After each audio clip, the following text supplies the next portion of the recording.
తాకట్లో ఉన్న మీ బంగారాన్ని విడిపించి ఆ రోజు ఆన్లైన్ రేటుకి కొంటాం. Sharma gold company. నమస్తే, మీరు చూస్తుంది సుమన్ టీవీ. నేను కీర్తి. ఈ రోజు నాతో పాటు ప్రముఖ ఆస్ట్రాలజర్ బ్రహ్మశ్రీ గోరుగుంట్ల సురేష్ బాబు గారు ఉన్నారు. నమస్తే సురేష్ బాబు గారు. కీర్తి గారు నమస్కారం అండి. సో ద్వాదశ రాశుల్లో భాగంగా ఫైనల్ గా మీన రాశి వారికి మే 1 నుంచి 31 వరకు ఎలా ఉంటుందో తెలుసుకుందాం. ఈ మే మంత్ యొక్క విశిష్టత చెప్పుకుందాం అండి. ఈ మే మంత్ మనకి వైశాఖ మాసంతో ఎక్కువగా ఉంటుందండి. లాస్ట్ 3-4 డేస్ తప్పక మనకి అక్షయ తృతీయ అయిపోతుంది అంటే ఇది స్టార్ట్ అయిపోతుంది. ఒక రకంగా మనం అక్షయ తృతీయ అయిపోయిన తర్వాత అనుకోవచ్చు, మే 1 నుంచి కూడా అనుకోవచ్చు. రాబోయే రోజులు అలా ఉన్నాయి, మనం డిస్కస్ చేద్దాం.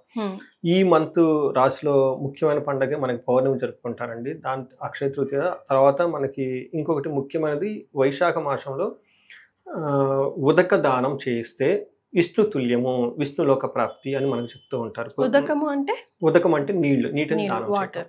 మనకి పూర్వకాలంలో అదొక ప్రొసీజర్ లాగా చేసేవాళ్ళం. పోయిన సంవత్సరం మేము ఈ ప్రొసీజర్ని బెంగళూరులో చేసాం. ఒకరికి 21 కలశాలు, రాగి కలశాలు తీసుకొని, రాగి చెంబు అని మన కామన్ లాంగ్వేజ్లో మాట్లాడుకుంటే రాగి చెంబు తీసుకొని, రాగి చెంబుకి పసుపు కుంకుమ పెట్టి అందులో నీళ్లు నింపి స్వచ్ఛమైన నీళ్లు తాగటానికి ఒక యాలుక్కాయ కానీ కొంచెం గంధం కానీ ఒక వేసి బ్రాహ్మణ చేత వేదఘోష చేపిస్తూ ఉదక దానం ఇచ్చి ఒక ప్రక్రియ ఉంటుంది. ఇది ఒక ప్రక్రియ, ఒక 15-20 మినిట్స్ పడుతుంది. వాళ్ళందరూ చేత చేయించి ఒక 21 చెంబులు దానం చేయించాం అనమాట.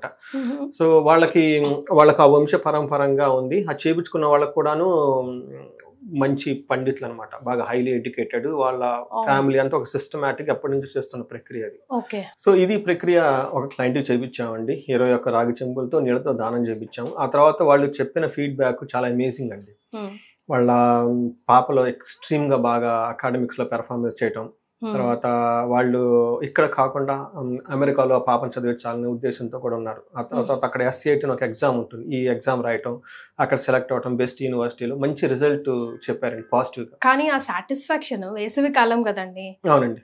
ఆ థర్స్ట్ దాహంలతో చాలా మంది ఉంటారు కదా, కడుపు నిండా తాగి కడుపు నిండా అన్నం పెట్టినా కూడా దాహం తీసే అమ్మాయ అన్న ఫీలింగ్ మే మంత్లోనే చేసామండి. కరెక్ట్గా నాకు ఫస్ట్ ఎక్స్పీరియన్స్ అండి. రెండోది నాకు బాగా హ్యాపీ ఏంటంటే వాళ్ళకి అలా చేయటం వాళ్ళకి ఎప్పటి నుంచో ఉన్నట్టండి. వాళ్ళ కుటుంబంలో వాళ్ళంతా వాళ్ళు కూడా మంచి పొజిషన్లో బాగా సెటిల్ అయిపోయారండి. సెటిల్ అయిపోయి అది అందుకని మనకున్న ఆచార వ్యవహారాలు పద్ధతులు ఎప్పుడు పట్టుకొని ఉండాలండి.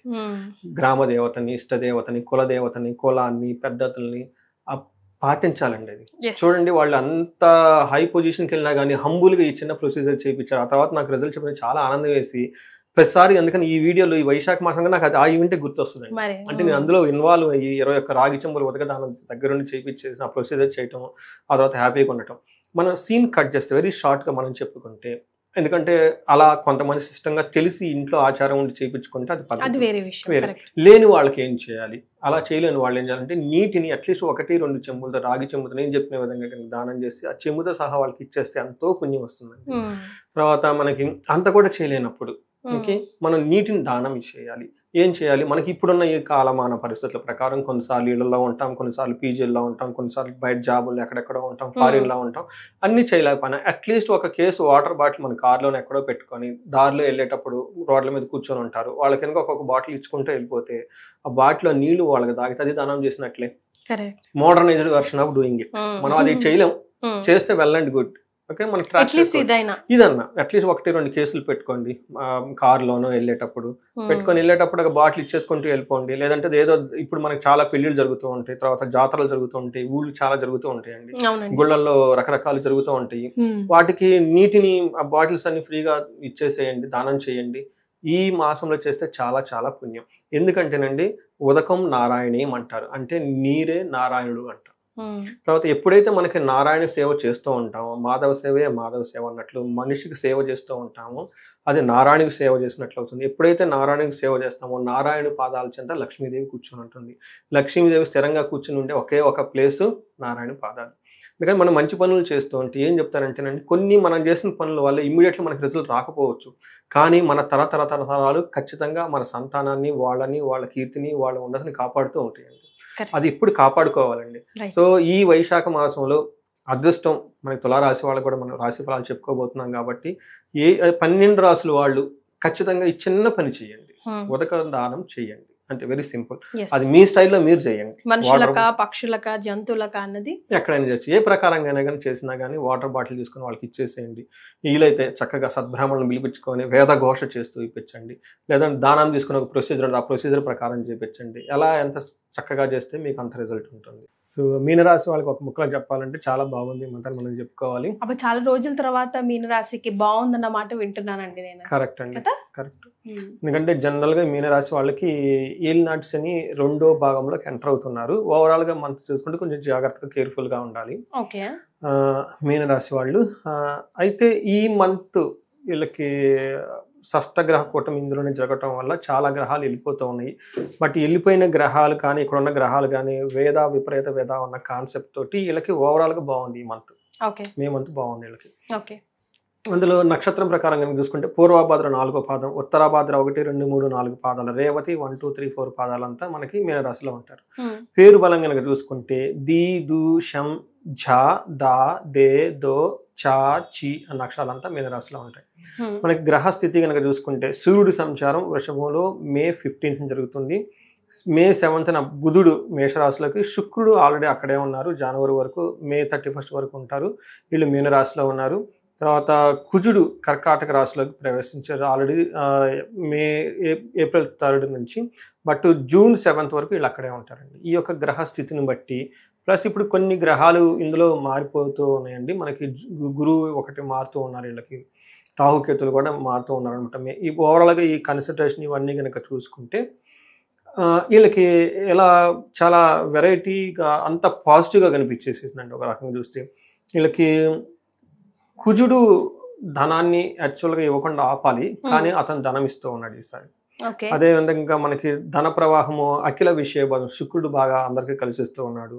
తర్వాత కుజుడు బాగా హెల్ప్ చేస్తూ ఉన్నాడు. తర్వాత సూర్యుడు హెల్ప్ చేస్తూ ఉన్నాడు. అన్ని గ్రహాలు హెల్ప్ చేస్తూ ఉన్నాయి. 3వ ఇంట్లో గురువు ఉన్నా కానీ స్థితి నాశనం ఇవ్వాలి, కానీ గురువు కూడాను వేరే కారణాల వల్ల ఇతనికి హెల్ప్ చేస్తూ ఉన్నారు వీళ్ళకి. సో ఒక రకంగా అన్ని గ్రహాలు వీళ్ళకి బాగా హెల్ప్ చేస్తున్నాయి, అనుకూలంగా ఉన్నాయని మనం చెప్పుకోవాలి. సూర్యుడు 3వ ఇంట్లో ఉండటం వల్ల ఆ పొజిషన్ చాలా మంచిది. చాలా అంటే ఏమవుతుంది, శత్రువుల మీద విజయము, నిత్య సంతోషం, ఆరోగ్యం, నిత్య సంతోషం, బంధుమిత్ర సమాగమ, అర్ధలాభ, పుత్ర సౌఖ్యం, ఇష్ట సిద్ధి, తృతీయగే రవి అని చెప్తారు. అంటే ఆరోగ్యం బాగుంటుంది, నిత్యం సంతోషంగా ఉంటారు, బంధుమిత్రులతో చక్కగా కలిసి ఉంటారు, అర్ధలాభం, ధన ప్రవాహం, మనీ సోర్స్ వస్తుంది. ఇది కూడా ఎక్కడి నుంచి, ఆఫీస్లో బాస్ కానివ్వండి, బిజినెస్ నుంచి కానీ, గవర్నమెంట్ రిలేటెడ్ వ్యవహారాల్లో కానివ్వండి, పుత్రుల ద్వారా సౌఖ్యము, ఇష్టసిద్ధి అనుకున్న పనులన్నీ జరుగుతూ ఉంటాయి. ఒక్క విషయం వీళ్ళు జాగ్రత్తగా ఉండాలంటే ఫాదర్ హెల్త్ రిలేటెడ్ విషయంలో కొంచెం జాగ్రత్తగా ఉండాలి వీళ్ళు. తర్వాత కుజుడు వీళ్ళకి 5th హౌస్లో ఉండటం వల్ల, 8th హౌస్లో 12th హౌస్ దృష్టి ఉండటం వల్ల ఇది వీళ్ళకి మిక్స్డ్గా ఉండే రిజల్ట్ ఉంది. అయితే ఒక లక్కీ ఏమంటే వీళ్ళకి విపరీత వేద ఉండటం వల్ల ఈ కుజుడు తను ఇవ్వాల్సిన నెగటివ్ ఇన్ఫ్లుయెన్స్ చూపించకుండా చాలా వరకు ప్రొటెక్ట్ చేస్తూ ఉంటారు వీళ్ళని. జనరల్గా అయితే వీళ్ళకి టయానికి భోజనం చేయకుండా ఉండటం, దగ్గు ఎక్కువగా రావటం, బంధుమిత్రులతో గొడవ పట్టడం, ఇలాంటివన్నీ జరిగే అవకాశం ఎక్కువగా ఉంటుంది. సంతానం వలన మనస్తాపానికి గురయ్యే సిచ్యువేషన్ యాక్చువల్గా అయితే.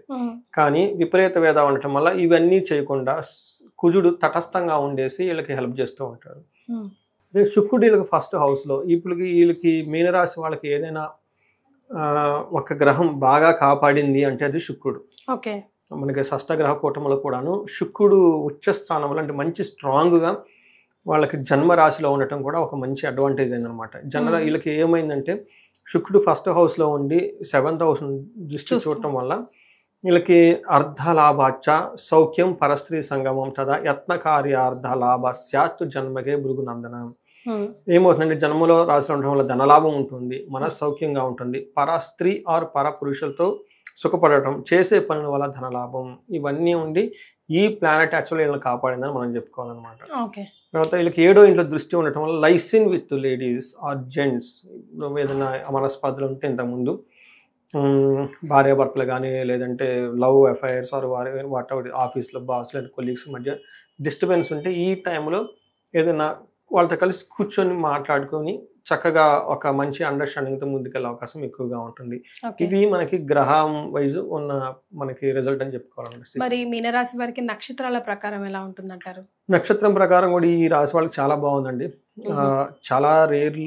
చాలా రోజుల తర్వాత మీరు చెప్పిన విధంగా గ్రహాలు గ్రహస్థితిని బట్టి లేదా నక్షత్రం ప్రకారం కూడా చాలా బాగుంది వీళ్ళకి. మీరు పూర్వభాద్ర తీసుకున్నారు అనుకోండి, ఐశ్వర్యవంతంగా ఉంటుంది, జయప్రదంగా ఉంటుంది, ధనలాభం ఉంటుంది, మృష్టాన్నం ఉంటుంది. చూడండి ఎన్నునే పాజిటివ్ అన్ని పాజిటివ్. పాజిటివ్. ఒక్కటే నెగిటివ్ ఏంటంటే వీళ్ళకి సెకండ్ వీక్లో ధనహీనత, బంధనము, ఓకే. బంధించబడినట్లు ఉంటారు. ఉత్తరాభాద్ర నక్షత్రం వాళ్ళు ఐశ్వర్యవంతంగా ఉంటుంది, జయప్రదంగా ఉంటుంది, సంపద ఉంటుంది, ధనలాభం ఉంటుంది. వీళ్ళకి ఒక్కడు కూడా లేదు ఉత్తరాభాద్ర నక్షత్రం వాళ్ళు. నెగిటివ్ ఒకటి కూడా కనబడట్లేదు. సో ఈ రాశి వాళ్ళు ఈ ఎక్స్పీరియన్స్ అయిన తర్వాత వాళ్ళు కామెంట్స్ పెడితే మనకు యూజ్ అవుతుంది, తెలుసుకోవచ్చు ఫీడ్బ్యాక్.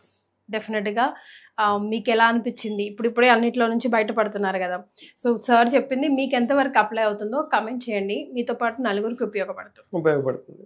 తర్వాత రేవతి నక్షత్రం వాళ్ళు అగైన్ విజయం, జయము, ఐశ్వర్యము, సంపద, ధనలాభము, మృష్టాన్నము. కాబట్టి ఒక్కటి అనుకున్న పని కాకుండా మే 16th ఇబ్బంది పడే అవకాశం ఎక్కువగా ఉంది. బట్ ఓవరాల్గా చూసుకుంటే అన్ని విధాల మీనరాశి వాళ్ళకి చాలా బాగుందని మనం చెప్పుకోవాలి. ఎందుకంటే వాళ్ళు పాపం డీప్ క్రైసిస్లో నుంచి ఉన్నారు కాబట్టి కొంచెం ఆక్సిజన్ ఇచ్చినా కానీ బ్రీత్లెస్గా హ్యాపీగా ఫీల్ అయిపోతారు. వీళ్ళకి ప్లానెట్స్ అన్నీ బాగుంది. బట్ ఇది నాకు సర్ప్రైజే, ఎందుకంటే రాసేటప్పుడు నేను స్క్రిప్చర్స్ని ఫాలో అయ్యి ప్రిపేర్ చేస్తూ ఉంటాను. మీనరాశి వాళ్ళకి ఏలినాటి సెకండ్ స్టేజ్కి వెళ్ళిపోయారు. బట్ ఈ మంత్ చాలా బాగుందని నేనే చెప్తున్నాను. So 100% it must be true, ఎందుకంటే ఈ రాశి ఫలాలు. బట్ ఏదైనా ఉన్నా కానీ కామెంట్స్లో పెడితే మనకి పర్సనల్ జాతకం ప్రకారం కూడా అప్స్ అండ్ డౌన్ ఎట్లానన్నా ఉంటాయి కదండి. అది మనకి చూసుకుంటే వాళ్ళకి దశాభుక్తి, తర్వాత వాళ్ళ పర్సనల్ జన్మ జాతకంలో ఉన్న యోగాలు కొన్ని ఉంటాయి. దాని ప్రకారం కనుక ఏదైనా చేంజెస్ ఉంటుంది చూద్దామండి. Let them put comments actively చూద్దాం. సో ఈ మంచి టైం ని సద్వినియోగం చేసుకొని తద్వారా వాళ్ళు ఇంకా ముందు మంచి లైఫ్ ని లీడ్ చేయాలంటే ఎలాంటి రెమెడీస్ సూచిస్తారు? ఫస్ట్ వీళ్ళు అత్యంత ప్రయారిటీ తోటి మహాన్యాసపూర్వక ఏకాదశ రుద్రాభిషేకం చేయించుకోవాలి. అట్లీస్ట్ మహాన్యాసం కాకపోయినా లఘున్యాస రుద్రాభిషేకం వాళ్ళ ఇంట్లో చేయించుకోమనండి ఇంటికి. ఎందుకంటే మనకి గృహమే స్వర్గసీమ, గృహలక్ష్మి. ఇంట్లో మనుషులు చాలా మంది కూడా కలుసుకుంటూ ఉంటారు, ఒకరికొకరికి భిన్నమైన అభిప్రాయాలు ఉంటూ ఉంటాయి. ఇలాంటి కొన్ని విషయాలు పర్టికులర్గా వేదఘోష, మంత్రఘోష, ఈ హోమాలు, తర్వాత ఇవి బయట నుంచి వచ్చిన పండితులు చేస్తే ఇంట్లో బాగుంటుంది. ఇంట్లో అందరూ ఉంటారు కాబట్టి చక్కగా హ్యాపీగా ఉంటుందనే ఉద్దేశంతో ఆ రుద్రాభిషేకం ఒకటి ఇంట్లో చేయించుకుంటే చాలా బాగుంటుంది. అది జనరల్గా చాలామంది తెలిసిన విషయమే. పార్థివ శివలింగం అంటారు, అంటే పుట్టమటితో శివలింగం చేసి ఆ శివలింగానికి చేస్తారు బయట నుంచి వచ్చిన వాళ్ళు. చక్కగా చేయించుకోవచ్చు. వేద ఆశీర్వాదం చూపించుకుంటే ఫ్యామిలీ మెంబర్స్కి, ఇది మంత్లో పుట్టిన ఎవరికైనా బర్త్డేస్ కానీ ఏమైనా ఉన్నా కానీ ఎవరికన్నా ఇలాంటి యాన్యువల్ డేస్, స్పెషల్ డేస్ ఏమైనా ఉన్నా కానీ వేద ఆశీర్వాదం చూపించుకోవడం చాలా చాలా మంచిది. ఇంట్లో చాలా శుభం జరుగుతుందండి. పర్టికులర్గా ఎవరికైనా సరే ఇంట్లో ఒకరికొకరు వృధాగా ఆర్గ్యుమెంట్ చేసుకుంటున్నా, మొన్న ఒకళ్ళు చేస్తారు, వాళ్ళది మీనరాశి, ఏమీ ఉండదండి, ఊరక అరుచుకుంటూ ఉంటాం ఫర్ సిల్లీ రీజన్. భార్యనే భర్త మీద, భర్త భార్యల మీద, పిల్లలు వీళ్ళిద్దరిని చూసి వాళ్ళు పగల కొట్టుకొని వెళ్ళిపోవటం, ఈ టైప్ ఏమీ ఉండదు. బయటికి ఆలోచించుకుంటే అసలు నథింగ్ రీజన్ అనమాట. ఇవి చిన్న చిన్నవి ఉంటాయి, అది అంత పెద్ద గొడవలు ఏది కాదు.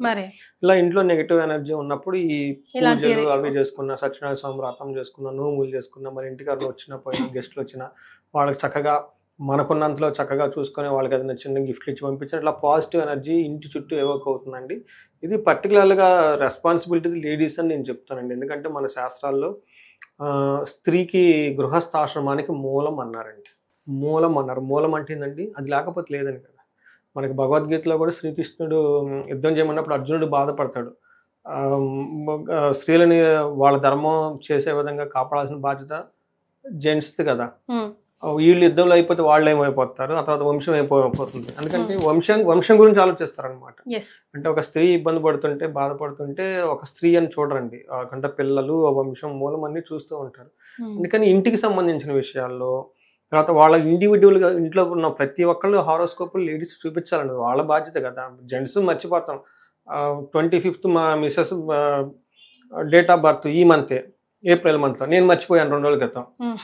సపరేట్గా నాకు గుర్తు చేస్తుంది ఏంటి స్పెషల్, నాకు అర్థం కాదు. అంటే జెంట్స్కి ఉన్న థాట్స్ డిఫరెంట్ అండి, వాళ్ళు కావాలని కాదు.